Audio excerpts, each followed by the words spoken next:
apakah Anda bisa membeli gula dengan harga lebih murah atau lebih tinggi? Maka jawabannya adalah lebih tinggi. Yang ada adalah ketidakpuasan kalau itu ditanya seperti itu. Apakah itu yang Anda maksud?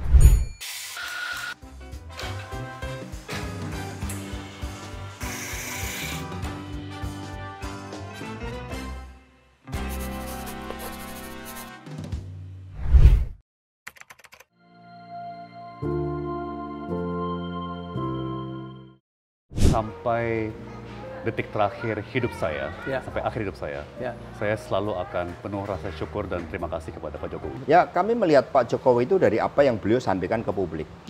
Kalau klaim banyak, jangankan Pak Jokowi, saya aja namanya sering diklaim, apalagi Pak Jokowi yang presiden, yang begitu mendapatkan kepercayaan dari rakyat, tingkat kepuasannya ya di atas 82%, sehingga ini wajar kalau semua orang mengklaim. Pak Jokowi kan menyatakan nggak pernah ikut cawe-cawe, nggak pernah campur tangan terhadap dukungan dari Golkar dan PKB serta PAN kepada Gerindra.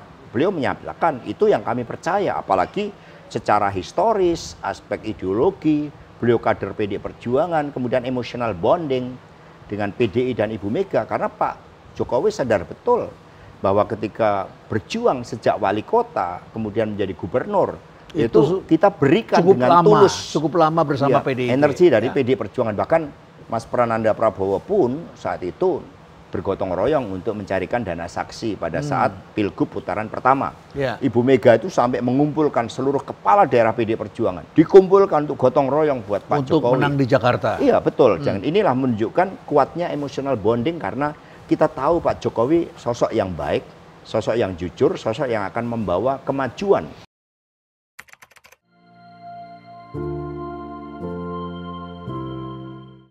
Dimulai dengan Tom Lembong.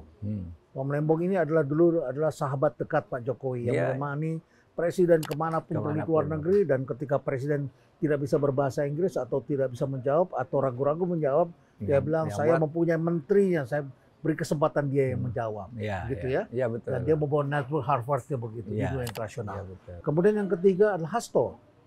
Ya, juga ini kalah partainya begitu ya, dan ini sudah mulai menyentuh begini, dan sekarang sudah beredar rumor bahwa sebentar lagi akan dipanggil petinggi-petinggi partai PDIP. Ya. Kemudian juga ada beberapa mantan gubernur yang juga kalah, begitu ya, dan lain sebagainya, atau wali kota lah begitu ya. Ini kan bukankah ini sesuatu yang mengkhawatirkan kalau polanya seperti itu? Apakah ini ada polanya, Pak Mahfud? Iya, sangat mengkhawatirkan gitu. Dan ini sepertinya pola agak baru ya. Yang dulu-dulu kalah ya kalah, hilang gitu ya, hilang dari peredaran gitu ya. Nah sekarang nih yang kalah-kalah ini rupanya lalu dijadikan lawan. Saya tidak tahu itu apa maksudnya. Apakah biar dia tutup mulut atau apa gitu. Karena saya mengatakan kasus Hasto, Pak, misalnya, atau Ridwan misalnya, itu bukan kriminalisasi. Bukan kriminalisasi. Bukan. Indikasi korupsinya itu memang ada.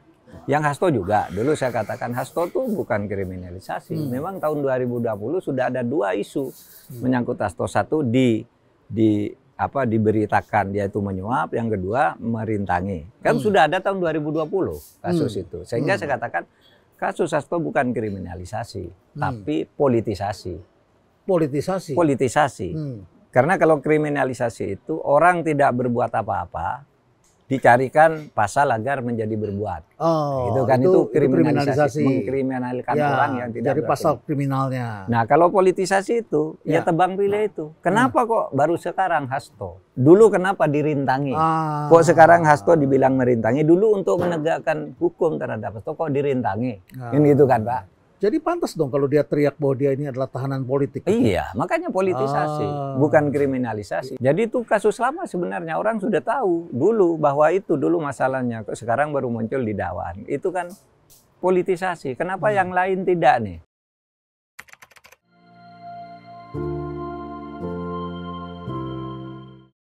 Maaf, sekarang kan ditutup-tutup gitu ya. Ada kasus Fufu Fafa, ditutup dengan Judol, ditutup lagi dengan kasus Tom Lembong, ditutup dengan kasus Roni Tanor, ditutup lagi pagar laut. Lalu sekarang ada Pertamina. Jangan-jangan ini saling tutup. Sekarang Ridwan Kamil. Ridwan Kamil lagi. Belum lagi kasusnya Hasto. Iya, Ya. iya. Tutup begitu. Nanti endingnya gimana? Endingnya akan happy ending atau gimana? Nah Pak? itulah yang saya katakan. Kita masih menunggu. Ini bisa selesai enggak semuanya ini, Pak? Kok semuanya belok di tengah jalan, diungkap belok di tengah jalan, diungkap belok di tengah jalan. Ada korupsinya, koruptornya enggak ada. Korupsinya udah di depan mata, koruptornya enggak diangkat. Coba. Itu bagian ini dari kan politisasi. Politisasi. Kalau mau ini dong dulu. Kenapa kok ke Tom Lembong, yang setingkat Menteri Perdagangan itu kan banyak. Sebelum dia dan sebelum 2014, 2020 sama itu kan? banyak. Semuanya sama kasusnya. Semuanya sama melakukan Semuanya hal yang melakukan sama. impor gula. Ya, ada yang sudah dipanggil ke Kejaksaan Agung sekian, sudah beredar sprindiknya dan itu masuk akal gitu. Cuman yang lain belum kalah hari ini. Nah iya belum makanya. Kalah, ya. Nah ini tidak sehat bagi penegakan hukum kita sekarang. Gini, kalau ini dibiarkan, Indonesia akan rusak karena pada hasil pemilu berikutnya orang akan melakukan hal yang sama. Berulang. Berulang. Karena begitulah caranya. Lo kemarin, tahun kemarin begitu, saya harus begitu. Nah yang sekarang kan meniru yang kemarin. Melakukan apa yang disebut autocratic legalism. Kalau ingin sesuatu, ini yang kemarin kalau ingin sesuatu, dia tidak punya dasar hukum, dibuat hukum agar dia benar. Kalau ingin sesuatu, hukum yang di depannya menghalangi aturannya, hukumnya yang diganti. Nah ini kan seperti sama dengan penjelasannya. Sekarang ini akan berlangsung begini terus kalau Pak Prabowo tidak menghentikan. Ini sangat berbahaya bagi kelangsungan hidup berbangsa kita. Karena nanti akan terjadi politik yang sama oleh orang lain nanti dan mengakan korban yang sekarang sedang berkuasa.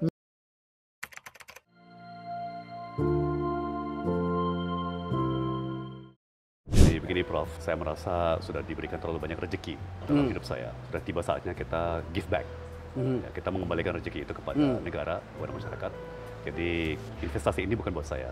Ya, kalau investasinya berhasil, berkatnya buat negara. Buat bangsa ini. Buat bangsa. Ya, mungkin paradigma yang menarik ini Prof. Tentunya sebagai investor, kita semuanya mengagumi investor legendaris namanya Warren Buffett. Prinsip penting daripada investasi yang sukses itu adalah melawan konsensus. Konsensus. Jadi kalau pasar lagi anjlok, semua orang panik, semua orang mau jual, Anda malah saatnya beli. Anda tampung itu. Itu saatnya beli. Itu menurut Warren Buffett ya. Nah di saat saham lagi tinggi dan semua orang berbondong-bondong mau beli, saatnya sell. Ya kan. Jadi bagi saya dari mulai 2 tahun yang lalu, itu konsensus selalu melawan Pak Anies. Ya, konsensus selalu adalah bahwa pokoknya siapa yang didukung Pak Jokowi selalu akan menang, ya kan? Dan semua orang berbondong-bondong membeli saham Prabowo Gibran. Yang seharusnya dilepas. IKN, tim Amin ini adalah tim yang menolak untuk melanjutkan IKN. Lantas IKN yang sudah dibangun walaupun belum tuntas ini akan jadi apa kalau itu tidak dilanjutkan? Jadi saya selalu menegaskan, Prof, ya, bahwa kami di tim Anies Mohaimin tidak punya niat lain selain niat baik. Jadi betul sekali, IKN sudah menjadi undang-undang, sudah puluhan triliun rupiah yang dikucurkan untuk membangun gedung dan sebagainya. Tidak ada maksud untuk membuat ini menjadi proyek mangkrak. Ya, kita sangat peka terhadap reputasi Republik di kancah internasional. Kembali kepada masyarakat, kepada publik, bahwa publik itu diberikan data, informasi, ya, supaya ada diskusi publik yang terbuka. Artinya ini akan dibicarakan kembali, bukan berarti tidak dilanjutkan. Betul. Jadi sudah pasti dievaluasi.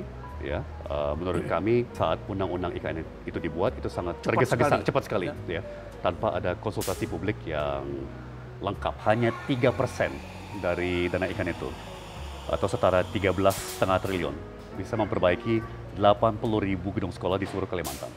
Proporsi gedung sekolah yang dalam kategori rusak berat cukup tinggi. Kemudian katakan hanya 2% dari anggaran IKN atau kira-kira 10 triliun itu bisa menyediakan untuk air bersih 2 juta penduduk Kalimantan. Itu hanya menjadi lebih prioritas seharusnya. Biar masyarakat yang menilai.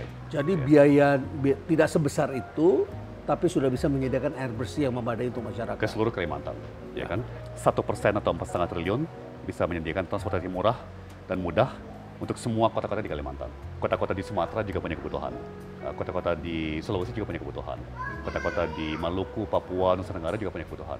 Maka dari itu Pak Anies sudah menyampaikan daripada bangun satu titik di Kalimantan Timur, kita membangun sekurang-kurangnya 14 kota besar di Indonesia. Kalau begitu mengapa terjadi perpindahan dari sejumlah orang yang sudah kita lihat darah dagingnya itu adalah darah daging PDIP.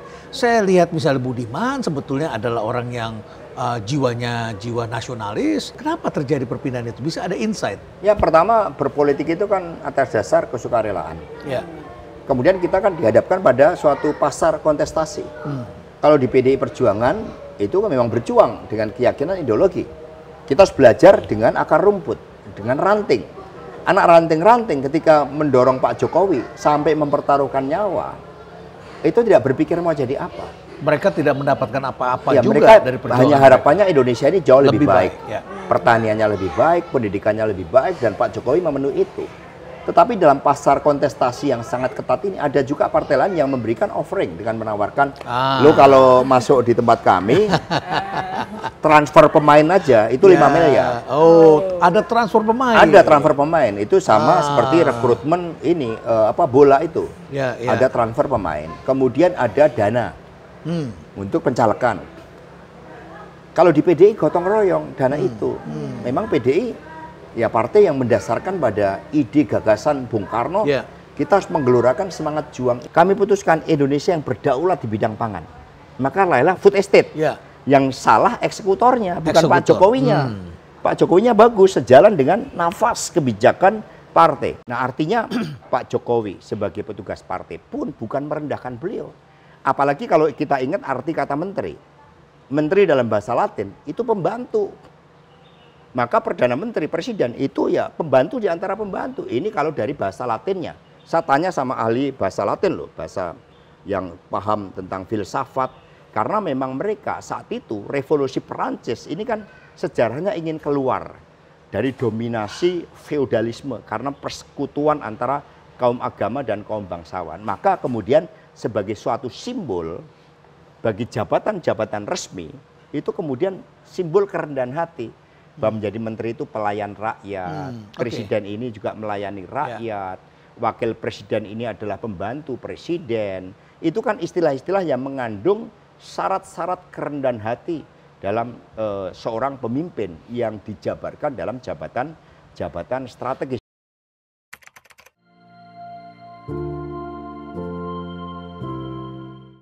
Pak Prabowo ini sekarang dalam tahap meletakkan semua kekuatan politik yang kira-kira akan mengganggu dia itu diletakkan di bawah kekuasaannya semua. Ketua partai semua dijahit. Lawan-lawan politiknya yang dulu paling keras sekalipun dan jadi menteri, jadi wamen, jadi kepala badan apa itu yang dulu paling galak, yang dulu mengata-ngatain dia. Yang ngata-ngatain dia, hancur Republik ini kalau di Republik dipimpin oleh Prabowo kan gitu kan, semua ini ada semua. Prabowo itu pembohong nomor satu, itu semua jadi menteri, jadi apa. Sehingga termasuk 2 presiden dimasukkan ke bawah kendali dia, yaitu di Danantara kan. Dua mantan presiden.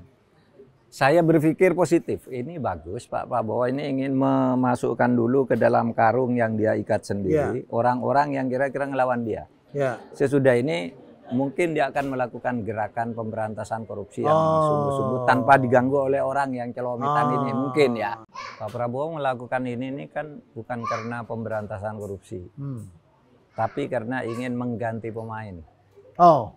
Dulu ada mafia ini, ini karena ini sudah ada pemerintahan baru, mafianya ganti dong. Kenapa orang-orang yang di sekitarnya itu, yang ada di sekeliling dia, yang sudah jelas menurut public common sense gitu ya. Common enemy. Iya, sudah common enemy ini. Kenapa dia dilindungi terus? Kok tidak dilepas saja? Gitu. Saya tahu kalau kejaksaan itu kalau dilepas itu diambil, Pak. Ya, saya tahu apa psikologinya di kejaksaan itu. Kalau presiden minta ini dibuka gitu, buka, Pak. Tapi kalau presiden tidak, nah ini menahan diri juga meskipun secara hukum harus dibuka gitu. Dan itu gejala seperti itu sudah banyak terjadi. Jadi dengan kata lain sebetulnya kejaksaan tahulah siapa-siapa yang bermasalah. Oh tahu Pak. Tahu ya, sudah tahu, siap Pak. Tinggal dibuka saja. Pak, kejaksaan tuh jago loh Pak. mengkonstruksi hukum, membangun anatomi kasus itu Pak, saya bersama mereka itu udah lama. Jadi mereka untuk hal-hal begitu tuh sangat pandai gitu ya. Asal presiden juga mendukung gitu. Saya pengalaman dengan kejaksaan membongkar banyak kasus itu kan, saya tahu bahwa ada pengaruh-pengaruh politik yang bisa menyebabkan Kejaksaan Agung itu kencang atau Kejaksaan Agung itu lambat atau Kejaksaan Agung bahkan belok. Itu politiknya di mana? Dari partai atau dari orang per orang atau hubungan orang-orang? Bisa dari partai, bisa dari orang per orang. Bisa dari atas, bisa dari bawah. Bisa dari atas, bisa dari bawah. Jadi masuk begini, misalnya satu kasus nih, kejaksaan mengatakan ini, wah ini masuk. Tetapi kadang-kala ini tidak segera diumumkan karena nunggu isyarat istana. Saya tahu ada yang begitu dulu, sehingga saya datang. Loh ini kalau ditunggu-tunggu, biasanya dianggap pemerintah melakukan perintangan terhadap penegakan hukum. Maka ini harus dilepas, ini harus ditersangkakan, harus apa. Saya sering begitu dengan Kejaksaan Agung. Termasuk kasus-kasus berat yang besar itu, koordinasi kita begitu. Kita memberi dorongan Kejaksaan Agung, ayo berani, jalan gitu. Ya. Jadi selevel Menko saja bisa saja ada lagi kekuatan yang lebih besar di belakang. Oh bisa ya, begitu. Sudah jelas di atas Menko kan ada istana. Ada istana, gitu, ada istana dan istana itu banyak orang-orangnya juga yang bisa bicara menggunakan presiden. Nah di dalam hukum ada syarat lain. Untuk bisa dihukum sesudah jadi tersangka harus dibuktikan dulu bahwa dia punya niat jahat. Oh mens rea-nya itu. Namanya mens rea. Ya. Jadi guilty mind istilahnya. Nah kalau tidak punya niat jahat meskipun itu ada semua, itu tidak bisa dihukum. Sangat prinsip tuh di dalam hukum pidana. Karena dalilnya itu Heenstraf zonder schuld. Ini bahasa Belanda. Tidak bisa orang itu dihukum kalau tidak melakukan kesalahan. Tidak bisa orang dipidana kalau tidak ada mens rea. Meskipun orang misalnya terbukti membunuh orang, tapi tidak ada mens rea, itu tidak bisa dihukum. Nah ini di kasus Tom Lembong tidak ada sama sekali.